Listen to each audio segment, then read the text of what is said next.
अहिलेसम्म औपचारिक रूपमा आफ्नो धारणा सार्वजनिक गर्ने हिम्मत गरेका छैनन्।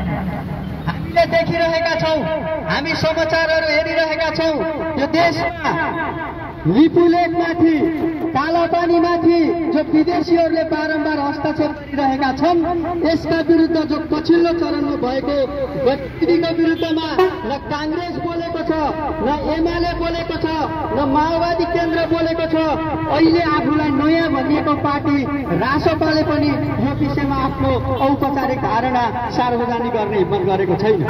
यहाँबाट प्रश्न हुन्छ कि यो पार्टीहरू र यो संसदीय व्यवस्थाले हाम्रो देशको सीमा सुरक्षा गर्न सक्छ कि सक्दैन।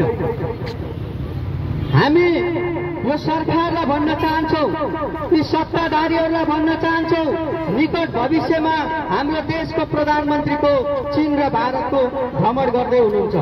हामी उहाँलाई आग्रह गर्न चाहन्छौँ, आफ्नो देशको विषयलाई लिएर गम्भीरतापूर्वक तपाईँले दुई देशसँग छलफल गर्नुहोस्। 1816 को जो सुगौली सन्धि इस्ट इन्डिया कम्पनीसँग भयो, त्यो सन्धिको आधारमा पनि त्यो कालापानी क्षेत्र हाम्रो 1961 मा जो तत्कालीन नेपालको सरकार र चीन सरकारको बीचमा एउटा सीमा सम्झौता भएको छ। त्यो सीमा सम्झौताले पनि चीनले कालापानी क्षेत्र नेपालको हो भन्ने कुरा स्वीकार गरेको छ।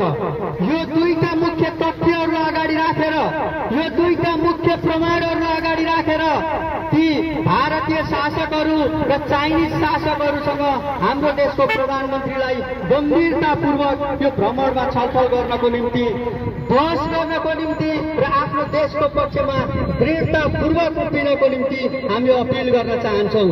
यसो गर्दा तपाईँको कुर्सी जान सक्छ होला, त्यो कुर्सीको चिन्ता नगर्नुहोस्। 3 करोड नेपाली जनताले तपाईँलाई साथ दिनेछन्।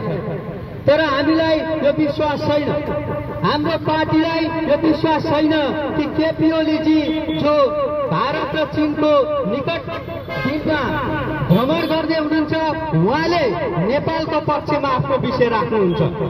किन राख्नुहुन्न भन्दा हामीलाई थाहा छ कि नेपालले पटक पटक गरेर 8 पटक भन्दा बढी भारतलाई एउटा नोट पठाएको छ, असहमतिको पत्र पठाएको छ।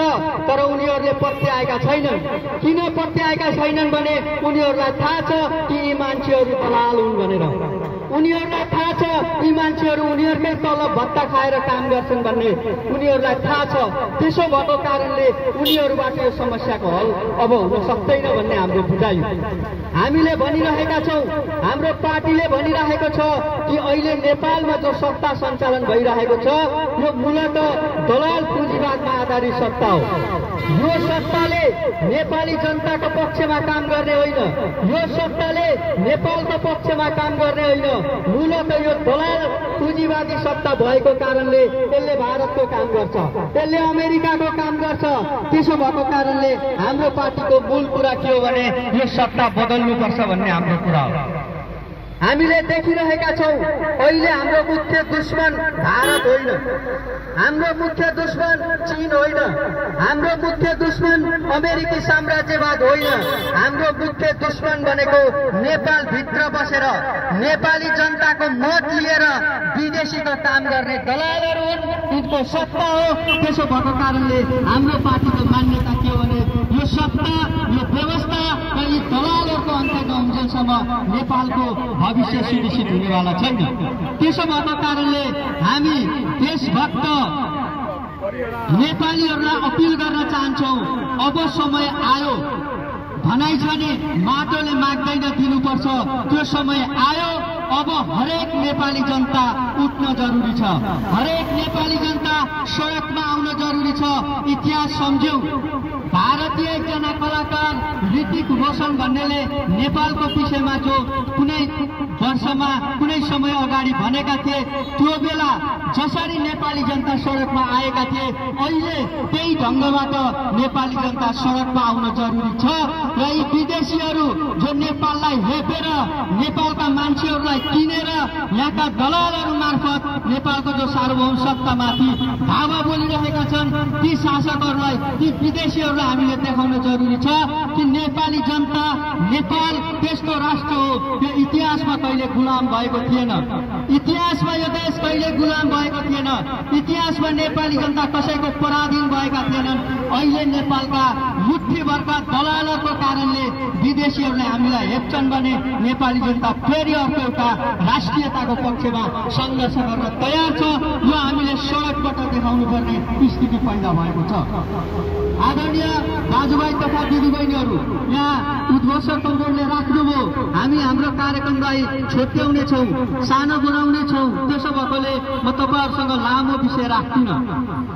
हामीले देखिरहेका छौँ आज यो देशमा राष्ट्रियताको विरुद्ध नेपाल भित्रैबाट गतिविधि भएको छ। अहिले जो महाकालीको विषय, लिपुलेखको विषय आएको छ, यो खास गरेर मलाई लाग्छ काङ्ग्रेस र एमाले जिम्मा लिने विषय हो।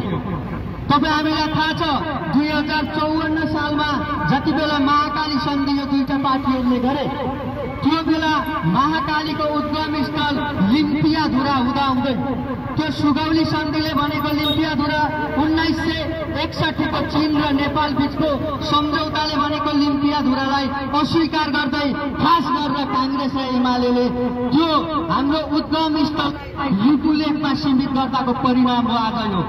त्यो परिणाम हो आज भारत र चीनले हाम्रो स्वाधीनतामाथि हस्तक्षेप गरेको। त्यसकारण तिनै मान्छेहरू अहिले सत्तामा छन्, तिनै मान्छेहरू अहिले सरकारमा छन्। त्यसो भएको कारणले हिजो